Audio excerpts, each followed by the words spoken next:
आपने निष्काम कर्म की बात तो कही, लेकिन यह मन बड़ा है, चंचल, हठी और बलवान है। इसे वश में करना तो मुझे वायु को रोकने जैसा कठिन जान पड़ता है। कृपा कर बताएं कि वह व्यक्ति कैसा होता है जिसकी बुद्धि स्थिर हो चुकी है। वह कैसे बोलता है, वह कैसे बैठता है और कैसे चलता है? हे कुंती पुत्र, जिस प्रकार कछुआ अपने अंगों को सब ओर से समेट लेता है, वैसे ही जो पुरुष अपनी इंद्रियों को विषयों से हटाकर अपने वश में कर लेता है, उसकी बुद्धि स्थिर हो जाती है। ध्यायतो विषयान् सह संगस्तेषु उपजायते, संघात संजायते कामः, कामात् क्रोधो विजायते, कुयाभाव बचेन्दुभि। विषयों का चिंतन करने वाले मनुष्य की उनमें आसक्ति हो जाती है, आसक्ति से कामना पैदा होती है और कामना पूरी न होने पर क्रोध पैदा होता है। अर्जुन, क्रोध से अत्यंत मूढ़ भाव, भ्रम उत्पन्न होता है। भ्रम से स्मृति नष्ट हो जाती है, स्मृति नष्ट होने से बुद्धि का नाश हो जाता है, और जिसकी बुद्धि नष्ट हो गई उसका सर्वनाश हो जाता है। इसलिए जो सुख दुख, लाभ हानि और जय पराजय में एक समान रहता है, वही वास्तव में ज्ञानी है। हे मधुसूदन, क्या इस अशांत मन को वश में करने का कोई ठोस उपाय है? हे महाबाहो, इसमें कोई संदेह नहीं कि मन चंचल है और इसे वश में करना कठिन है, परंतु हे कुंती पुत्र, इसे अभ्यास, निरंतर प्रयास और वैराग्य, सांसारिक मोह से दूरी द्वारा वश में किया जा सकता है। जिसका मन वश में नहीं है, उसके लिए योग दुर्लभ है।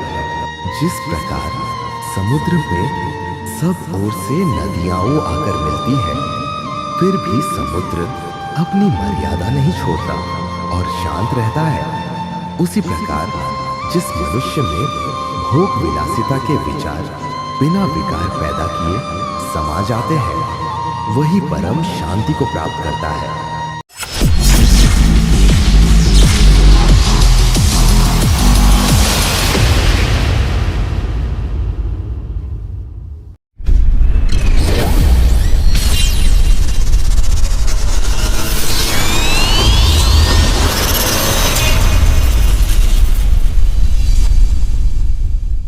हे मधुसूदन, आपने कर्म और बुद्धि की बात तो कही, परंतु यह दिव्य ज्ञान किसे प्राप्त होता है? क्या केवल शास्त्रों को पीआरएच लेने से मनुष्य ज्ञानी हो जाता है? और जिसके मन में संदेह बना रहे, उसका क्या होता है? हे अर्जुन, श्रद्धावान लभते ज्ञानम तत्पर संयतेन्द्रिय, ज्ञानम लब्ध्वा पराम शांतिम चिरेणाधिगच्छति। जिसके पास श्रद्धा है, जो अपनी इंद्रियों को वश में रखता है और जो ज्ञान पाने के लिए तत्पर है, वही ज्ञान प्राप्त करता है, और ज्ञान प्राप्त होते ही उसे तत्काल परम शांति मिल जाती है।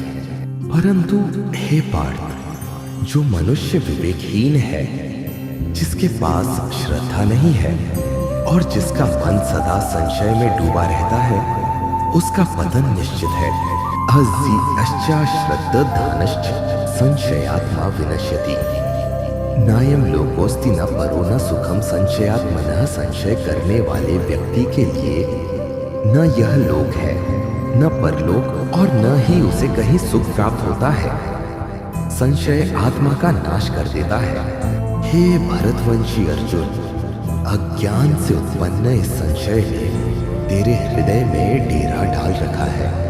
इसे ज्ञान रूपी तलवार से काट डाल, अपने भीतर के द्वंद्व को समाप्त कर और योग कर्म में स्थित होकर युद्ध के लिए खड़ा हो जा।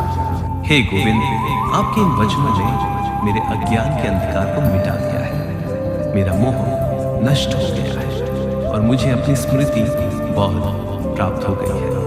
अब मैं स्थिर हूँ, मेरा संदेह दूर हो चुका है। आप जो कहेंगे मैं वैसा ही करूंगा। करिष्ये वचनम तव, मैं आपकी आज्ञा का पालन करूंगा।